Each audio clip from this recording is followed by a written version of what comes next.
There is a reason some people simply cannot be shaken. The world hurls its chaos at them, people insult them, their plans collapse, one setback strikes after another, and still they stand there, calm, as though the storm were happening to someone else entirely. What do they know that you do not? Because most people live in pure reaction. A man cuts them off in traffic and rage floods in. A co-worker makes a small, cutting remark and the whole day is ruined.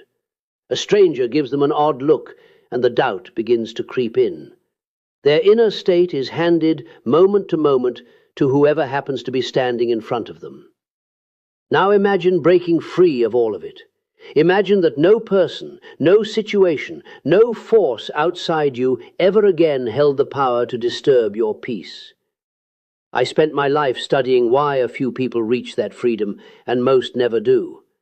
And I will give you the answer now, plainly, though almost no one wants to hear it. Most people are prisoners of their own reactions.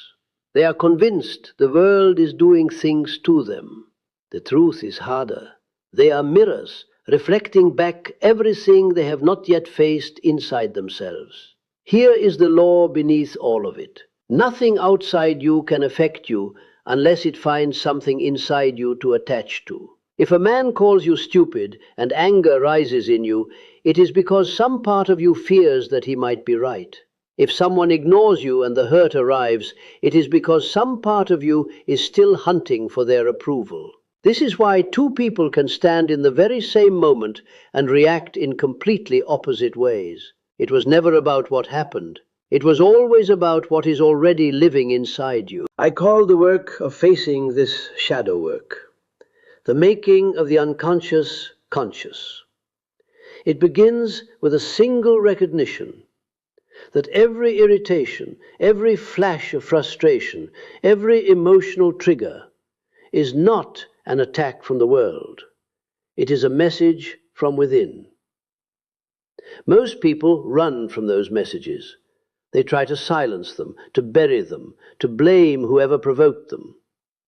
But the ones who truly wake up see something that changes everything. The outer world is little more than a reflection of the inner one. I once said it as simply as I knew how. Everything that irritates us about others can lead us to an understanding of ourselves. That is the brutal truth almost no one wants to accept. It is far easier to believe that your boss, your former lover, your bad luck is the cause of your suffering than to accept that you may be the one handing each of them their power over you. So let me tell you something most people never realize. The world outside you is neutral. It is neither good nor bad, neither kind nor cruel. It simply is. The only thing that makes it appear good or evil to you is the filter through which you look. Think of two people meeting the same blow. A breakup, a financial ruin, a failure. One falls into self-destruction, certain they have lost everything. The other sees a lesson, an opening, a door towards something better. The event was identical, only the perception differed. And that single difference decided two entirely separate fates. I once wrote that until you make the unconscious conscious, it will direct your life, and you will call it fate. As long as you remain blind to the stories you are telling yourself about other people, about success, about your own worth, you will go on reacting without thought, convinced that life is happening to you, when in truth so much of it is happening because of you. If this is landing for you, subscribe to this channel. What comes next is where it all turns. Because here's the part that turns everything around. The harder you try to control the world outside you, the more power you surrender to it. The moment you need a man to respect you, he holds power over you. The moment you need a situation to unfold a certain way, it controls you. The moment you demand that life be fair, you have signed up for your own disappointment. But the instant you release the illusion of control, everything shifts. Suddenly you are free. Free of the hunger for approval, free of the fear of failure, free of the exhausting labor of forcing the world to bend to your wishes. Look closely at the people who are truly untouchable. They are not the ones who control everything. They are the ones who have mastered themselves, calm in the storm, indifferent to insults, unafraid before the unknown. They understood that control was always an illusion, and the moment they stopped chasing it, real power arrived. And here is the strange paradox at the heart of it. When you stop needing things to go your way, they so often do. When you stop fearing what people think, you become genuinely confident. When you stop chasing success out of desperation, the opportunities begin to appear.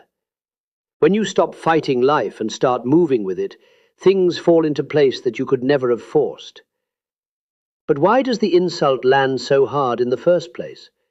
Why does the slight, the odd look, the rejection cut so deep? Because most people are identified with a false self, a fragile thing, built out of opinions and validation and attachment to outcomes. So, when they are challenged, it is never merely an insult to them, it is a threat to their very identity. That is why the reaction is so violent. The shadow holds all of it, the fears, the insecurities, the unhealed wounds they refuse to look at. So when another person triggers a strong reaction in you, understand what is actually happening. They are not creating that pain. They are revealing a pain that was already there. The Stoics understood this. The Zen masters understood this. And in my own work, I found the same thing. Nothing outside you has the power to disturb you unless you hand it permission. If you were truly at peace with yourself, an insult would mean nothing at all. It would be like shouting at a mountain. The words would echo back, and the mountain would not move. So ask yourself the honest question, why are you reacting? If someone calls you a failure and it strikes a nerve, is it because somewhere underneath you fear it is true? If disrespect enrages you, is it because you are starving for recognition? If things go wrong and you spiral, is it because you were gripping a single outcome too tightly? The problem was never the world. The problem is the way you see yourself. Now hear the good news, because there is real hope in it. Reactivity is a habit, nothing more. Every time you let the outside world seize your emotions, the pattern deepens. The way a footpath wears deeper into the ground, the more it is walked. The reaction grows more automatic, more invisible, until it feels like simply who you are. But any path can be abandoned for a new one. Through stillness, through learning to question the meaning you assign, through deliberately turning toward the very discomfort you have always fled, you can wear a different path entirely. Slowly, insults stop reaching you. Failure no longer defines you. Uncertainty loses its teeth. And at that point, you become untouchable. Not because the world has changed, because you have. Here is what I want you to understand most of all. You are not your emotions. You are the awareness behind them. Picture a storm. The lightning splits the sky, the wind screams, the rain comes down in sheets. But high above all of it, the sky itself remains untouched. The storm rages within it and cannot harm it. You are that sky. You are not the storm. Most people live their whole lives as the pieces on a chessboard, flung about by every move, lost inside the game. But there is another place to stand. You can become the player, the one who sees the whole board, better still, the one who watches the game from above, calm, taking in every move before it falls. This is what true detachment is. Not numbness, not coldness, mastery. You are not ignoring your emotions. You understand them so completely that they no longer command you. You have become the observer instead of the prisoner. So how do you step into this?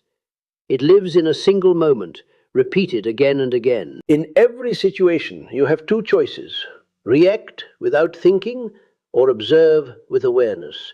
The next time someone tries to provoke you, catch yourself in that narrow gap before the reaction fires. Feel the trigger begin to rise, and instead of acting on it, simply watch it. Like a scientist observing an experiment, detached, curious. That is the moment your power is born. Do not fight the trigger, and do not blame the person who pulled it. Turn inward and ask one question. What part of me is being exposed right now? If someone can move your emotions so easily, it is only because they are holding a piece of you that you have not yet owned. So own it. Study your triggers instead of waging war on them, and one by one you take their power back. And here is the part that will surprise you. The moment you stop reacting to the world begins to respond to you. People feel the shift in you. They can no longer shake you. They can no longer manipulate you. You no longer chase their validation. And so, strangely, they begin to seek yours. Negativity loses its grip because there is nothing left in you for it to seize. You stop being the puppet of the world and you become the one quietly holding the strings. This was never about silencing the world or avoiding every criticism or controlling other people. It was always about one thing: building a mind that cannot be shaken, a mind that needs no approval from the outside, a mind that does not crumble when challenged, a mind that knows that all control begins and ends with how you choose to see. Master your reactions and you master your reality. So I leave you with the only question that matters here. The next time the storm comes, and it will come, will you be the piece flung across the board or the sky that the lightning cannot touch? If this reached something in you, write 2 words below. I'm the sky. Let me see who is ready to stop being moved by the storm. And stay for the next video. There is deeper water ahead.